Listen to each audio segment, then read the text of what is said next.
तो देखो बच्चों, अपना जो यूनिट चल रहा है और ये यूनिट है एफ ब्लॉक एलिमेंट्स।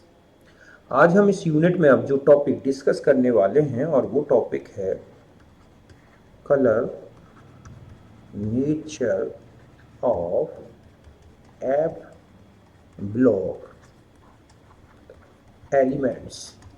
मतलब एफ ब्लॉक जो एलिमेंट्स हैं उनके कलर नेचर के बारे में हमें डिस्कशन करना है कि उनके क्या कलर्स होते हैं, ठीक है, और वो क्यों कलर्ड हैं। तो देखो बच्चों, जो एफ ब्लॉक एलिमेंट्स हैं ना, उनमें भी कलर प्रॉपर्टीज मिलती हैं। जैसे डी ब्लॉक में जो एलिमेंट्स की कलर प्रॉपर्टीज देखी थी आपने, ठीक इसी तरह से कलर प्रॉपर्टीज एफ ब्लॉक के एलिमेंट्स में भी मिलती हैं।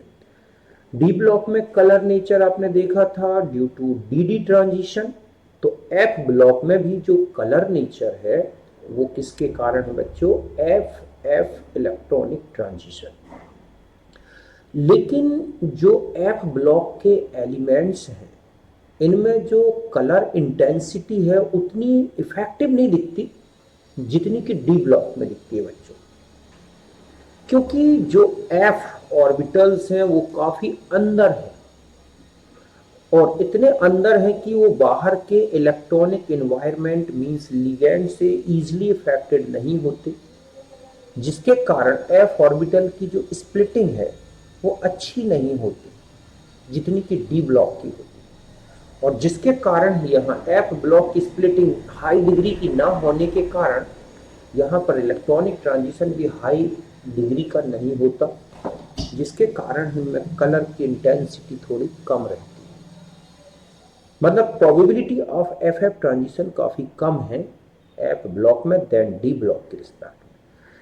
फिर देखते हैं कि जो लेंथेनॉइड्स हैं और एक्टिनॉइड्स, उसमें बहुत से लेंथेनॉइड ऐसे भी हैं कि उनमें अनपेयर्ड इलेक्ट्रॉन होने के बाद भी वो कलर लेस है, जबकि डी जो एक्टिनॉइड्स हैं मोस्ट एक्टिनॉइड्स कलर्ड है। तो रीजन ये है बच्चों कि 4f की अपेक्षा 5f ऑर्बिटल ज्यादा पेरीफेरी नेचर का, बाहर की तरफ फैला है, लार्ज डिफ्यूज्ड से, और लिगेंड से इजिली अफेक्टेड हो जाता है।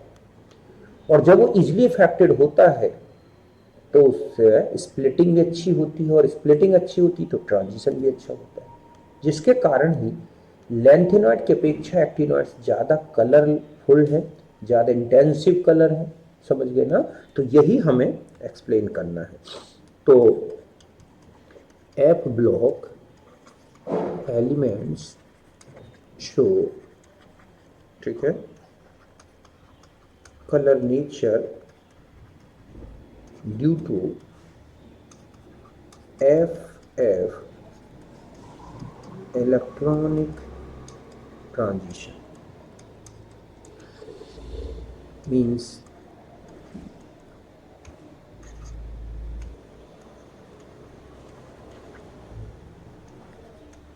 electrons are absorb visible light, show FF electronic transition between split F orbitals.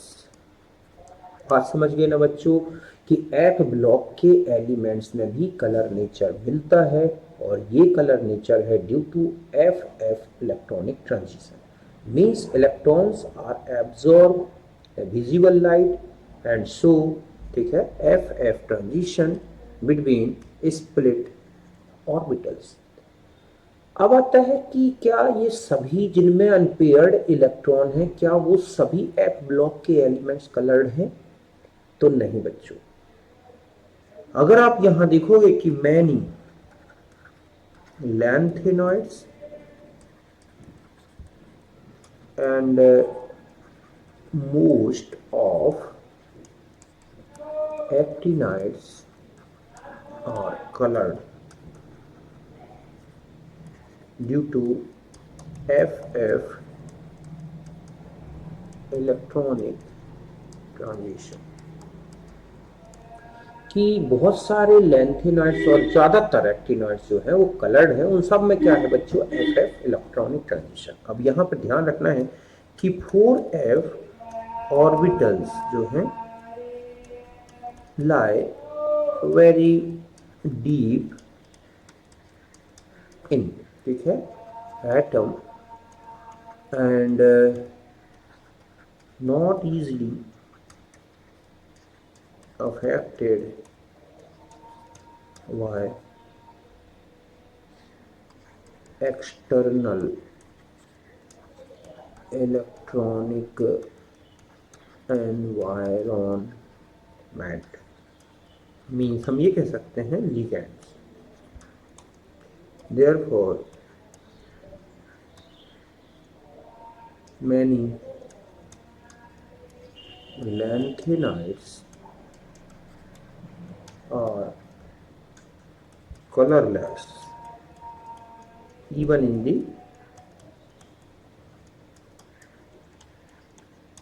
presence of unpaired electron. बात समझ गए बच्चों कि जो 4f ऑर्बिटल है वो काफी अंदर है, जिसके कारण वो not easily affected by external electronic environment, ठीक है,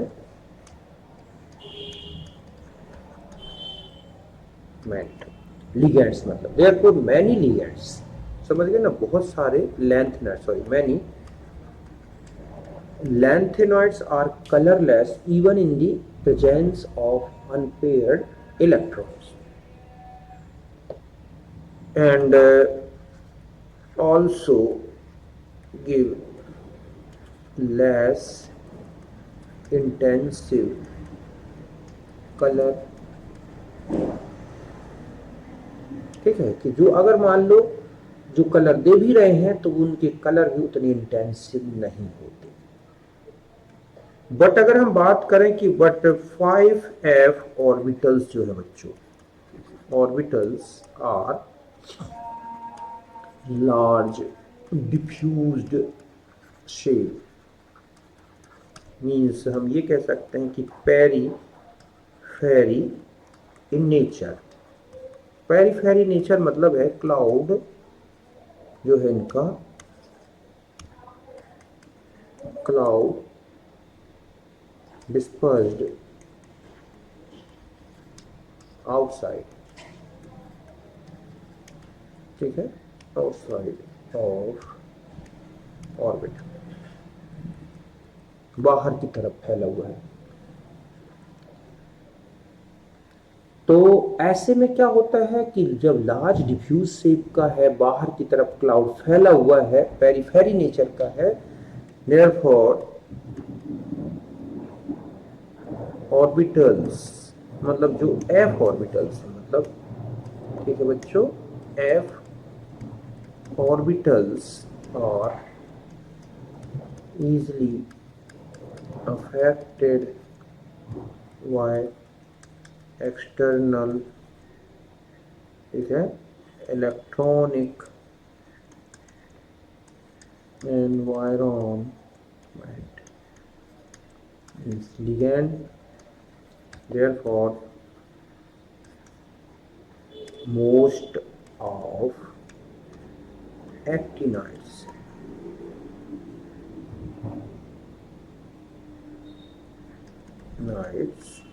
are colored and give more intensive color than lanthanides। बात क्लियर है बच्चों कि 5f ऑर्बिटल काफी लार्ज शेप डिफ्यूज शेप का है, पेरिफेरी इन नेचर है, मतलब बाहर की तरफ उसका क्लाउड डिस्पर्स्ड है। तो ऐसे में क्या होगा कि जो f orbitals are easily affected by external electronic environment, और यही रीजन है कि जो मोस्ट ऑफ एक्टिनॉइड्स हैं वो क्या है बच्चों, कलर्ड है। अब देखो बच्चों, देखा गया कि लैंथेनॉइड हो या एक्टिनॉइड्स, इनमें अगर अनपेयर्ड इलेक्ट्रॉन सेम है, टू और more different ions having same number of unpaired electron, तो इनके कलर में भी क्या होती है बच्चों, सिमिलरिटी होती है। मतलब है कि it is observed that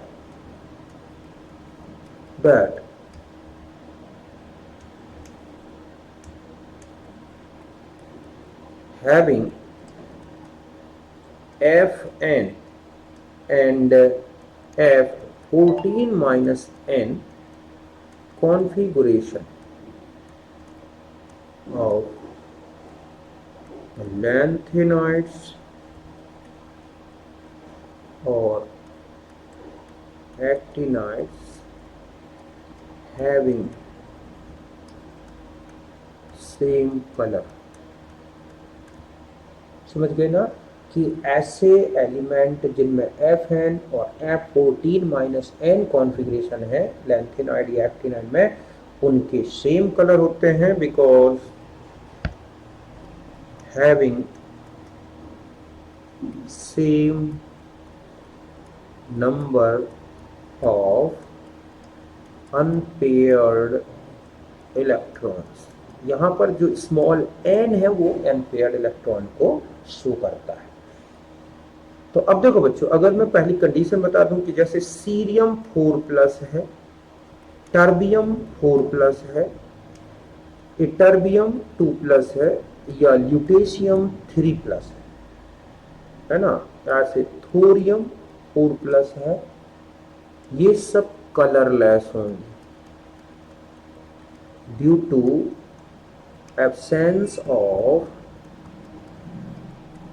unpaired electrons। देखो यहां पर F0 है, यहां पर नहीं, टर्बियम में नहीं आएगा, ठीक है, यहां पर हो जाएगा टर्बियम 2+ Yb और थोरियम यहाँ पर, हाँ तो यहाँ पर हो जाएगा F14, या यहाँ पर देखोगे F14 यहाँ है, F0, तो ये इनमें कोई अनपेयर्ड इलेक्ट्रॉन नहीं है। ऐसे में ये क्या है बच्चों, कलरलेस है। तो बिल्कुल वही रूल लगता है जो डी ब्लॉक में लगा है कि जैसे, ठीक है, 2 मिनट बच्चों, 2 मिनट, हाँ जी, हेलो हेलो,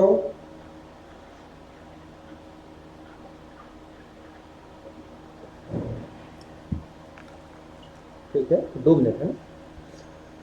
तो due to absence of unpaired electron.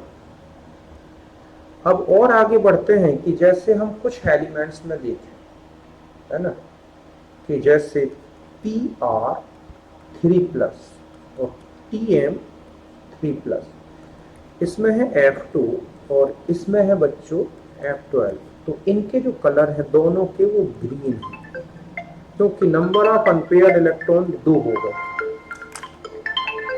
हाँ जी, ठीक है यार।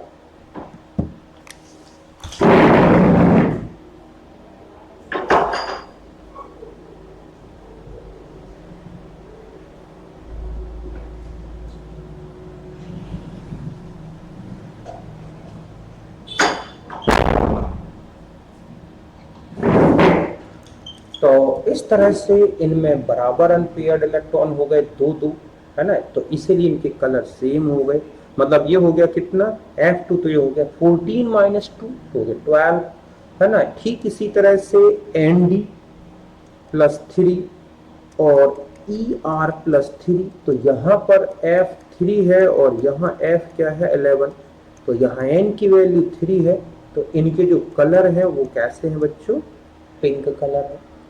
ठीक इसी तरह से अगर हम देखें कि Sm और Dy 3+ स्टेट में, तो यहाँ पर है F5 और यहाँ पर है F9, तो ये भी, ये क्या है, येलो कलर के हैं। ऐसे Eu, ठीक है, 3+ और टर्बियम 3+, तो यहाँ पर F6 है, तो यहाँ F8 है, तो इनके भी कलर क्या है, कलर सेम है, मतलब पेल पिंक। अगर आप यहाँ देखें तो N की वैल्यू 5 है बच्चों, यहाँ पर N की वैल्यू 6 है। तो F ब्लॉक के हो या लैंथेनॉइड्स हों या एक्टिनॉइड्स हैं, अगर उनमें number of unpaired electron same है तो उनके कलर भी सिमिलर होते हैं। तो मैंने दोनों चीज़ें बता दी कि लैंथेनॉइड और एक्टिनॉइड दोनों में कलर नेचर मिलता है, लेकिन कुछ लैंथेनॉइड कलरलेस हैं। ऐसा क्यों है बच्चों? क्योंकि 4f ऑर्बिटल काफ़ी अंदर है, लिगेंड से काफ़ी कम इफेक्टेड होती है। दूसरा है काफ़ी एनर्जी डिफरेंस भी रखता है, लेकिन 5f ऑर्बिटल काफ़ी बड़े बड़े हैं, बाहर तक फैले हुए, और वो इजिली इन्वायरमेंट, इलेक्ट्रॉनिक इन्वायरमेंट से अफेक्टेड होते हैं, जिसके कारण है कि वो most of the actinoid coloured है, जबकि लैंथेनॉइड कुछ क्या है बच्चों, कलरलेस। तो इस तरह से आपने और इनके कलर देखे, बराबर अनपेयर इलेक्ट्रॉन, तो इनके कलर भी बिल्कुल सेम आ जाते हैं। अब हम आ जाते हैं एक प्रॉपर्टी और लेते हैं, और वो है मैग्नेटिक प्रॉपर्टी।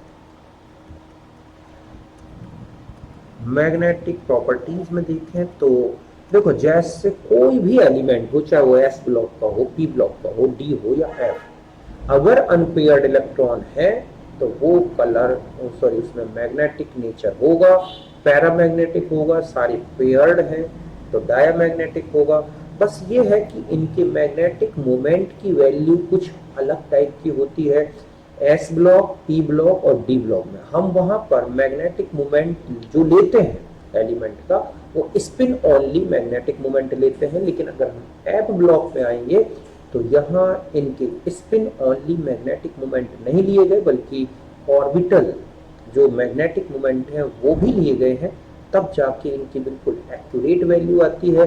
दूसरा है कि इनके जो ऑर्बिटल्स हैं वो इलेक्ट्रॉनिक एनवायरनमेंट से अफेक्टेड होते हैं, जिसके कारण भी इनके मैग्नेटिक बिहेवियर कुछ अलग मिलते हैं। मैग्नेटिक मोमेंट ऑब्जर्व वैल्यू अलग होती है और थ्योरेटिकल वैल्यू में डिफरेंस होता है। तो हम यहाँ आ जाते हैं कि लैंथेनॉइड्स, ठीक है बच्चों, lanthanoids and actinoids show different magnetic properties, मतलब प्रॉपर्टीज जैसे कि पैरामैग्नेटिक नेचर है ना, paramagnetic nature, diamagnetic nature,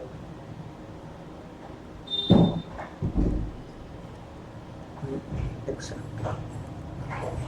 due to presence or absence of unpaired electrons, कि इनमें जो है unpaired electrons in f orbitals, तो इनमें जो है f ऑर्बिटल्स होते हैं। और इनमें अगर हम देखा जाए कि जो मैग्नेटिक मोमेंट है, ठीक है, magnetic moment of these orbitals given by following relation, मतलब इनमें जो इफेक्टिव, मतलब म्यू जो हम कहें कि जो इफेक्टिव होगा वो mu spin plus mu L, मतलब है कि स्पिन के कारण और ऑर्बिटल मोशन, मतलब यहाँ पर जो म्यू एस है ये कहलाएगा स्पिन मैग्नेटिक मोमेंट, ठीक है बच्चों। और जो म्यू एल है ये कहलाता है ऑर्बिटल मैग्नेटिक मोमेंट। इस तरह से कि दो अलग अलग मैग्नेटिक मोमेंट लिए गए हैं, स्पिन और ये है। यहाँ पर मतलब ऑर्बिटल मैग्नेटिक मोमेंट को नेग्लेजिबल नहीं किया गया, क्योंकि जो ऑर्बिटल्स हैं, एफ ऑर्बिटल काफ़ी बड़े शेप के हैं, उनका इलेक्ट्रॉनिक एनवायरनमेंट बाहर के इलेक्ट्रॉनिक एनवायरनमेंट से काफ़ी इफेक्टेड होते हैं, इनमें भी एक क्विंचिंग होती है, तो ये सारे फैक्टर्स हैं वहाँ पे। तो अब हम आता है कि म्यू एस कैसे निकालेंगे। तो म्यू एस का तो फॉर्मूला हम जानते हैं कि हो जाएगा 4s s प्लस 1 bm, या इसी को लिखा जाता है n प्लस 2 bm, जहाँ n है, अभी बताता हूँ ये क्या है, और जो म्यू एल लिया जाएगा वो लिया जाता है बच्चों L L plus one B M. यहाँ पर जो एस है इसे बोलते हैं स्पिन, मतलब रिजल्टेंट स्पिन क्वांटम नंबर। ये क्या है बच्चों? रिजल्टेंट स्पिन क्वांटम नंबर, जो कि S1 plus S2 plus S3 dash dash, जहाँ S1/2 जैसे ये SI है, इस तरह से प्लस माइनस ऐड करना है स्पिन क्वांटम नंबर हर एक इलेक्ट्रॉन के लिए। और L जो होगा वो ML1 plus ML2 plus ML3, इसको बोलते हैं resultant orbital quantum number. Okay, अब जो रिजल्टेंट क्वांटम नंबर निकालनी है वो कैसे निकालेंगे बता दूं मैं। जैसे कि ये f ऑर्बिटल है 1 2 3 4 5 6 7, तो ये है +3 ये है +2, 0 -1 -2 -3, और ये वैल्यूज हैं ml की। इसको देख के आपको s की वैल्यू +1/2 इस तरह से लिखना है, ठीक है। ये इस तरह से हमें क्या करना है, ये s और l की वैल्यू निकाल लेनी है और फिर ऐड करना है। जैसे मान लो आपको कहा जाए कि इसी में हमें ये ऑर्बिटल में एक इलेक्ट्रॉन यहाँ है, मान लो एक इलेक्ट्रॉन यहाँ है, ठीक है। तो पहले तो मैं कहूँ कि इस रिजल्टेंट स्पिन क्वांटम नंबर क्या होगा, तो प्लस हम 2 इलेक्ट्रॉन के लिए ऐसे ऐड करेंगे क्या, S1 प्लस क्या S2, तो ये हो गया +1/2 +1/2, तो ये हो गया आपके पास 1, या अगर n की वैल्यू लेंगे तो ये हो जाएगा 2, ठीक है, 2 अनपेयर्ड इलेक्ट्रॉन, या इस तरह से ये होगा। अब आता है कि l की वैल्यू क्या लेंगे, तो देखो ये है +3 और ये क्या है बच्चों +2, तो हम यहाँ लिखेंगे ML1 प्लस ML2, तो हो जाएगा +3 और +2, तो ये कितना हो गया 5, ठीक है। तो इस तरह से आपने ये वैल्यू ले ली। अब आपको फॉर्मूले में यूज करना है कि म्यू इफेक्टिव निकालना है, तो यहाँ हो गया 4s s plus 1 plus root l l plus, ये है हमारे पास 1 bm। तो देखो यहाँ पर आपने रखा क्या कि ये हो जाएगा हमारे पास 4 × 1 1 प्लस 1, और यहाँ हो जाएगा l की वैल्यू 5 5 प्लस 1, तो यहाँ हो गया आपके पास 4 × 2 प्लस यहाँ हो गया बच्चों क्या 5 × 6, तो यहाँ हो गया रूट, ये हो गया 8 और ये रूट हो गया 30। अब आप इसे सॉल्व कर लोगे तो ये आंसर किस में आएगा, UM में। तो ये फॉर्मूला लगेगा जिससे आप इनकी मैग्नेटिक मोमेंट निकालेंगे, ठीक है। मतलब यहाँ पर जो ऑर्बिटल के ऊपर एजीम्यूथल ये है जो मैग्नेटिक क्वांटम नंबर्स लिखे हुए हैं वो लेने हैं आपको। तो इस तरह से आपको जो है वैल्यूज निकालनी है। तो L समझ गए ना, L क्या कहलाता है, ये कहलाता है रिजल्टेंट मैग्नेटिक क्वांटम नंबर। तो इस तरह से हमें इन एलिमेंट के मैग्नेटिक बिहेवियर को लेना है। अगर मान लो अनपेयर्ड इलेक्ट्रॉन है तो ध्यान रखें कि अगर अनपेयर्ड इलेक्ट्रॉन, हालांकि इनके जो मैग्नेटिक मोमेंट है ना बच्चों बहुत ही कॉम्प्लिकेटेड है, वो कपलिंग द्वारा ली गई है, LS कपलिंग करके, कि जो ऑर्बिटल्स हैं वो मैग्नेटिक मोमेंट से किस तरह अफेक्टेड होते हैं, एनवायरनमेंट से कैसे होते हैं, फिर J करके कपलिंग क्वांटम नंबर निकाला जाता है। फिर उसके बाद तो वो उतना हमें डिटेल नहीं लेना क्योंकि हमें इसकी ज़्यादा ज़रूरत नहीं है, अभी इतना हाई फाई कॉम्पिटिशन में नहीं पूछा गया। लेकिन मैं यहाँ बता दूँ कि अनपेयर्ड अगर इलेक्ट्रॉन है, ठीक है, या हम ये कह सकते हैं कि एलिमेंट या एटम और आयन विद अनपेयर्ड इलेक्ट्रॉन है, ठीक है, इलेक्ट्रॉन, तो वो होगा कैसा बच्चों, पैरा मैग्नेटिक। क्या होगा, पैरा मैग्नेटिक। और एटम या फिर आयन है विद पेयर्ड इलेक्ट्रॉन, ठीक है, अगर उसमें पेयर्ड इलेक्ट्रॉन है तो वो होगा डाया मैग्नेटिक। इस तरह से। ओके, कि एटम या आयन है, अनपेयर्ड इलेक्ट्रॉन है तो पैरामैग्नेटिक, और अगर अनपेयर्ड इलेक्ट्रॉन है, सब पेयर्ड है, तो डायामैग्नेटिक होता है। अब एक चीज और बता दूं कि जो लैंथेनॉइड्स हैं उनकी अपेक्षा एक्टिनॉइड्स का जो मैग्नेटिक बिहेवियर है बहुत ही ज़्यादा कॉम्प्लिकेटेड है।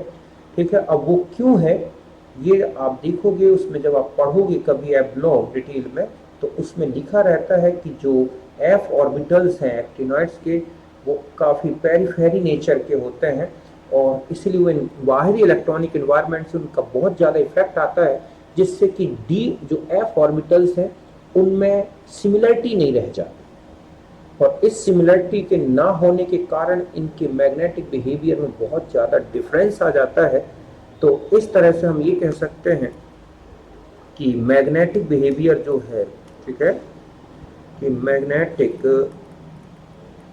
जो बिहेवियर है of actinoids is more complicated than lanthanoids due to periphery nature, ठीक है, periphery nature of 5f orbitals which are, ठीक है, orbitals, then these orbitals are highly affected by external magnetic field। Quenching करके एक term आता है, quenching, ठीक है। इस तरह से बाहरी इलेक्ट्रॉनिक फील्ड से जब बहुत ज़्यादा इफेक्टेड हो जाते हैं तो इन ऑर्बिटल्स के मैग्नेटिक मोमेंट में बहुत ज़्यादा चेंज आ जाता है, और इसी के कारण ही जो एक्टिनॉइड्स हैं उनका मैग्नेटिक बिहेवियर जो है बहुत ही ज़्यादा कॉम्प्लिकेटेड हो गया है। तो इस तरह से हमें लैंथेनॉइड्स और एक्टिनॉइड्स के मैग्नेटिक बिहेवियर में बस इतना ही अच्छे से ध्यान रखना। बात क्लियर है यहाँ तक? तो ये था हमारा colour property and magnetic behaviour of F block element. Okay, फिर मिलते हैं नेक्स्ट वीडियो में।